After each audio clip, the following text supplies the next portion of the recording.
السلام عليكم ورحمة الله وبركاته. دعوة توتا في وردف توتا.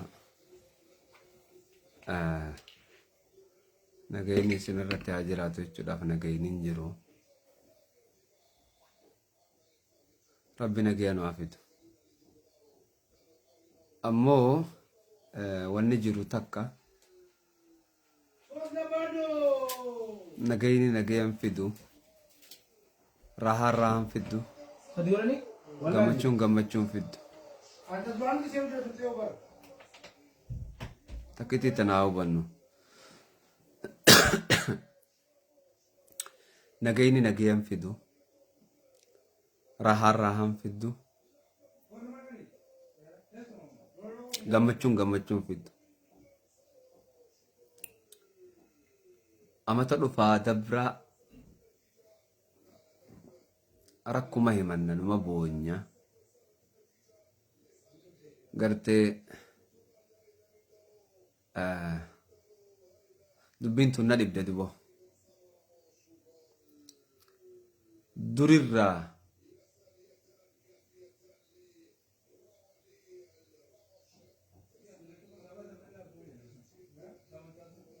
sagaleen tiyyan dhagaamtu jara namee naa hima.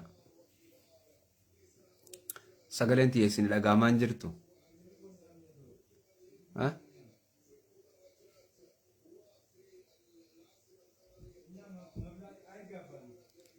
Naa himaame.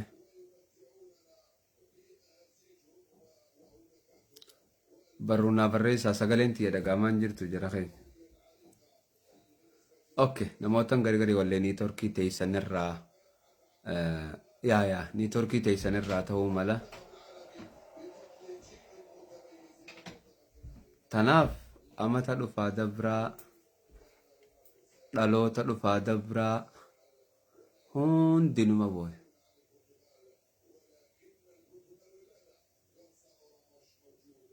Waan takka godhuu danda'an irratti Rabbi haa godhuu yoo jette wanni ati teessee Rabbiin samirraa sii godhu hin jirtu beeka. Laffaatii barbaachifte wanni hundi. Yeroo hedduu mataa kiyyarraa qabi ummanni keenya hoggaa namni isaa waa ta'e miira keessa seena. Yeroo hedduu mataa kiyyarraa qabi ummanni keenya hoggaa namni isaa waa ta'e miira guddaa keessa seena. Eeyoo dhugaa walitti dubbanne namni miiraan waa injifate hin jiru. Namni miira keessa seenee dhugaadhaan injifannaa gaggeesseen agarre taarika keessattis. Miira keessaa bahuu qabna takkaffaa irratti.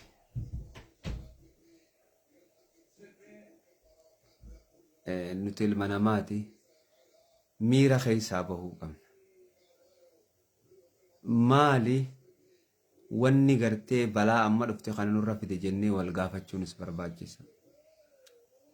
Ummata keenya warra siyaasaatu itti taphate. Akka hubbaatti itti taphatan duuba. Akka hubbaatti itti taphatan. Gamaa gamanatti.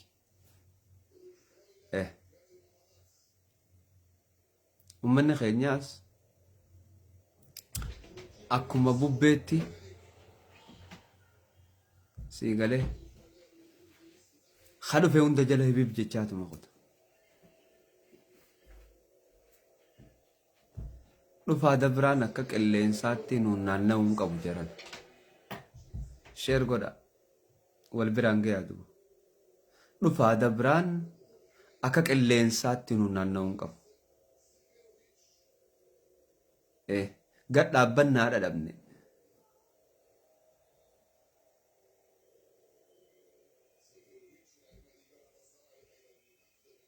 Gad dhaabbannaa dhadhabne. Sii galee bakka takkatti ziqii dhadhabne.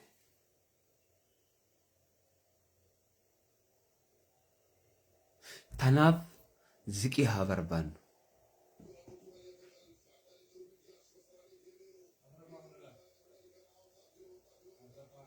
نقرأ متى مرمي تفيدا فني فاموس نقرأ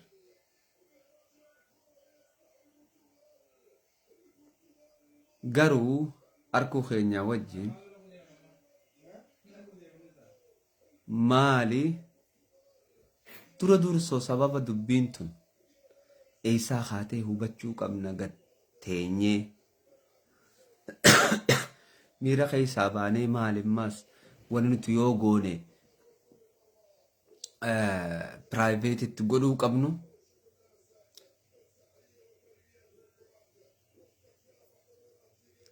wanni nuti yoo goone ammaas paabliika irratti godhuu qabnu maali adda hubachuu qabna obboleeyyan.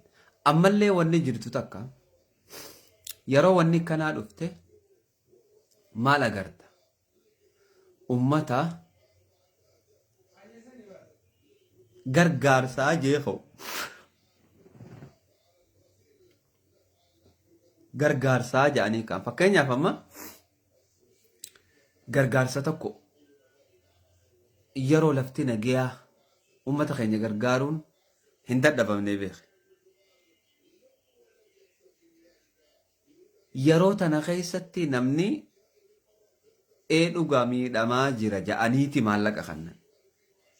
Maallaqa kana kannuu malee namni keenya maallaqni kun eessa dhaqee je'e takkaan gaafanne.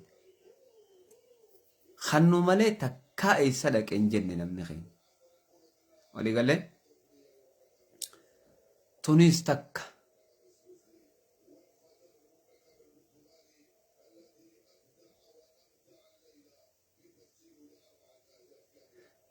Maallaqni eessa dhaqee akkami guurame haram kuteen hin gaafatamtu.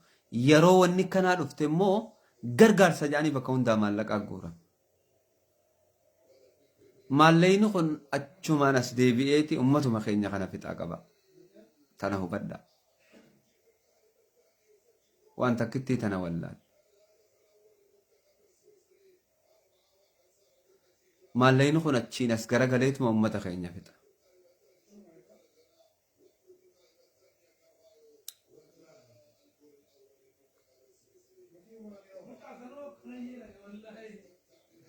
Addunyaa tana keessa deemi ilaali.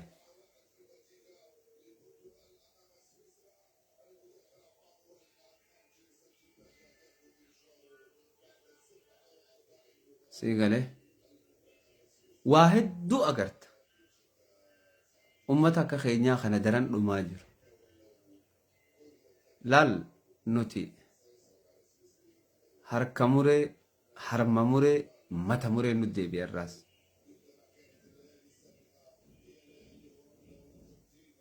Takkaffaa wanni tun yeroo hunda nurra deddeebituuf maali?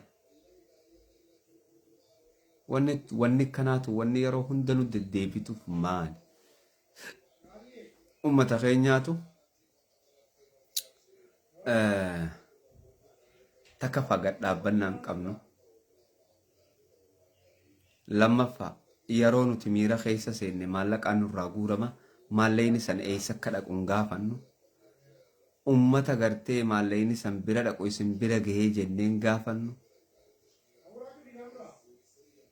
Akka waan ummata biyya alaa kanarraa maallaqa sassaabuuf rakkoon akkanaa dhuftuu fidanii nama fakkeessu jiran boodar. Rakkoo takkaataa maallaqa guurama maallaqni san eessa dhaqaa. Takkaa namni hin gaafanne. Waan namni wal gaafachuu qabu keessaa isii guddoon takka tanaa qabe. Lammada fakkeenyaaf amma Wallaggaaf gargaarsa guurraa jedhanii yoo lafaa ka'an karaan itti Wallagga geessuu deeman eessa? Xiyyaara kophaa isaanii helikoophteraan geessuu deeman karaan hundi bulooktee jira. Cufamee jira. Hundi karaadhaa cufamee jira.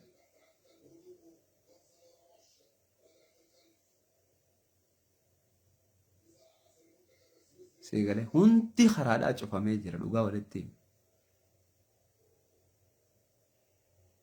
Karaa kamiin gargaarsa kana naa geessuu deemanii atiif gaafadhu abbaay. Gargaarsa jedhanii hoggaa sirraa guuran karaan hundi bulooktee isaan geessuu deemtan sitti haayimanii namni gargaarsatti kan nuti hoo eenyu hunduma oromoo jee gargaarsa kee kan nita laa abbaa la gargaarsa akkatti kannanii fi abbaa itti kannani saddalaallachuudha jedha keenya namni yeroo tana yeroon inni fayyadamu yeroo amma jirtu tana kan inni fayyadamu ilmi namaa maallaqarraa mataa nama muramee si garsiisaniititi gargaarsa siin je'an dhawuu gootee maallaqa kannita maallaqa kannitu kana eeysa dhaqeen gaafattu amma dura maqaa oromootiin waa meeqaatu godhame mee walaa gaafannu waan godhame san namniif duuba deebi'ee gaafate ni jira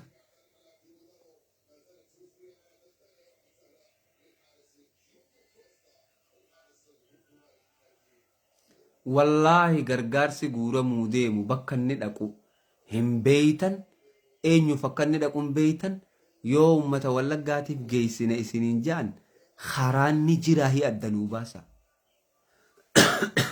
lamada hin gargaarinaan jennu ammoo wanni gartee isin gargaarsa kannattan san viidiyoon waraabamtee isin bira ga'uu qabdi akka lamadallee waan kana amantanii goota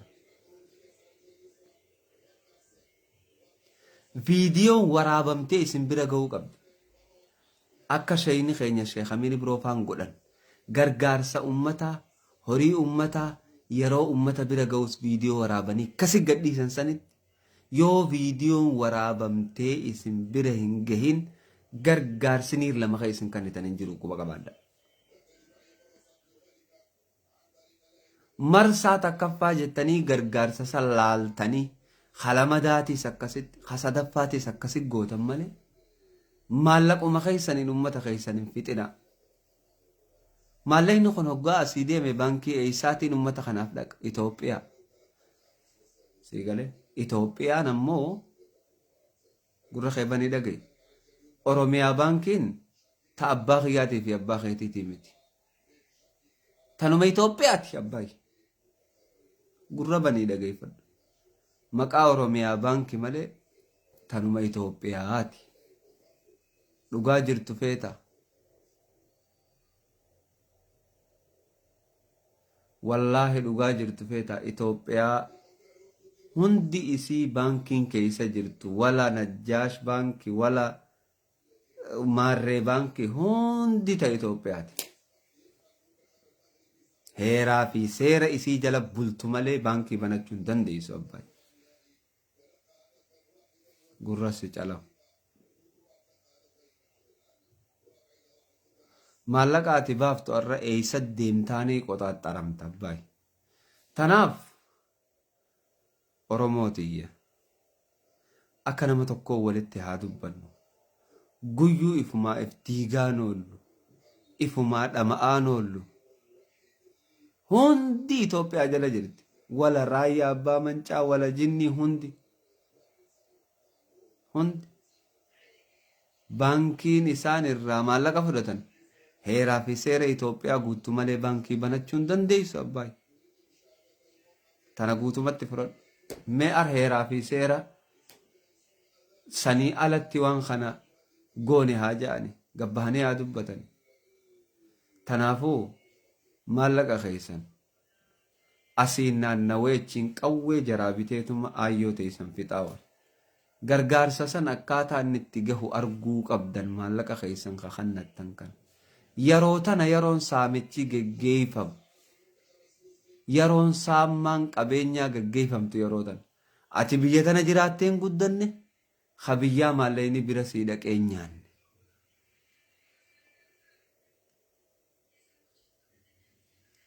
na dhageessee abbaayi tanaaf gargaarsa hoggaa ja'an hin gargaarinaan jennu garuu riizaaltii gargaarsa sanii arkuu qabna bu'aa gargaarsa sanii arkuu qabna jara keenya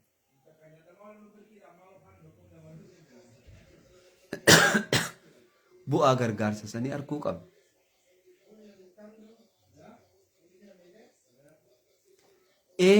namni itti sooramu san eenyu beekuu qabna. Qabeenyi keessan bakka isin hin beeynetti hin bahin, akka isin hin beeynetti isin irraa hin bahin. Qabxii lamadaa irratti wanni niin jechuuf fadhu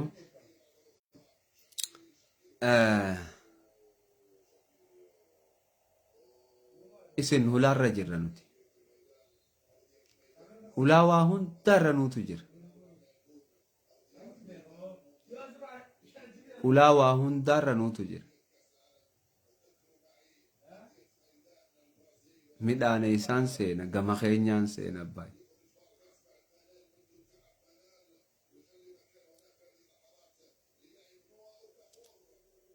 Wanni hundi ta biyya alaati seentu gama keenyaan seena. Hulaan takka Harargeedha. Taan ammoo ni beeytan karaa ummata gamas dhiyaatuuti. Karaa Baaleetii fi kanaanis hulaa ajaa'ibaa jira. Hulaa tana ziggodhuudhaanis faayidaa guddoo argachuu dandeenya.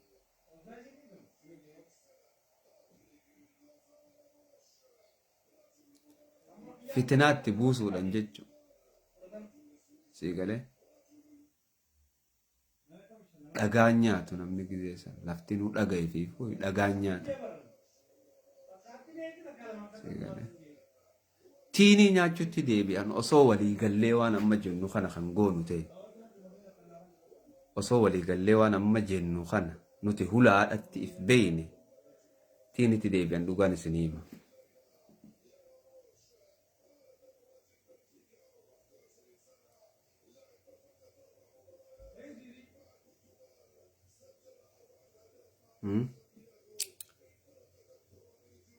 Hulaa tahuu osoo if beeyne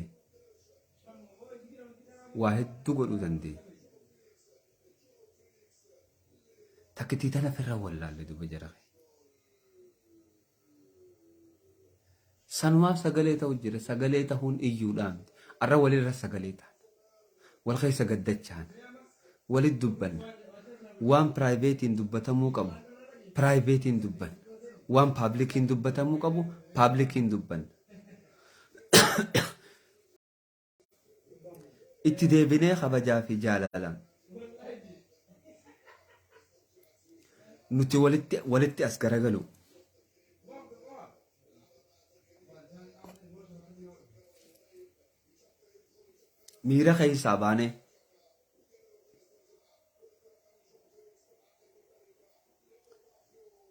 Miira keessaa baanee tanaan jechuuf fadha jara keenya ulfaadhaa galatoomaa.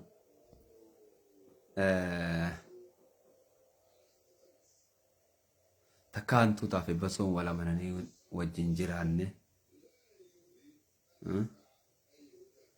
wajjis jiraachuuf hin ta'an.